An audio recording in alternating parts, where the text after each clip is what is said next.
اللہم صلی علی محمد وعلی آلہ وبارک وسلم۔ السلام علیکم ورحمۃ اللہ وبرکاتہ۔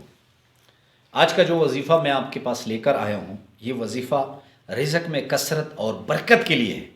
یہ وظیفہ کس کا ہے؟ امام الانبیاء شافع محشر محمد مصطفیٰ صلی اللہ علیہ وسلم اور ان کی آل طیبین طاہرین کا۔ تو میرے بھائیوں، وظائف کے ذریعے مانگنا، وظائف کے ذریعے مانگنا، یہ صرف صحابہ نہیں مانگتے تھے، اس کے ذریعے حضرت موسیٰ، عیسیٰ، حضرت یونس علیہ السلام، جتنے انبیاء ہیں، ان کو جب بھی کوئی مسائل ہوتے تو وہ وظائف کے ذریعے مانگتے، ان اعمال کے ذریعے اللہ سے مانگتے۔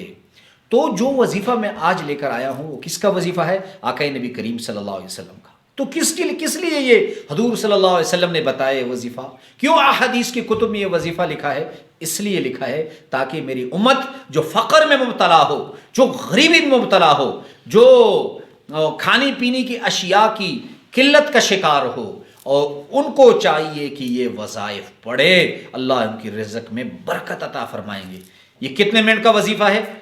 کم از کم 50 سیکنڈ کا وظیفہ ہے۔ کتنے کا وظیفہ ہے؟ 50 سیکنڈ کا وظیفہ ہے۔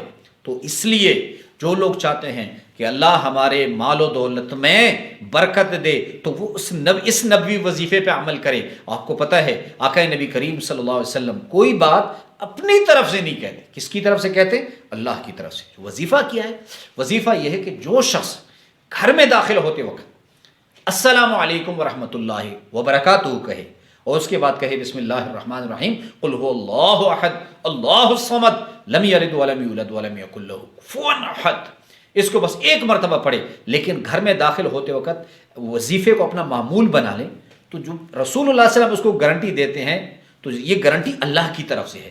اس وظیفے کو معمول بنا لیں، پھر دیکھیں کہ گھر کیسے خیر و برکت، رزق، دولت، برکت سے بھرتا ہے کہ نہیں بھرتا۔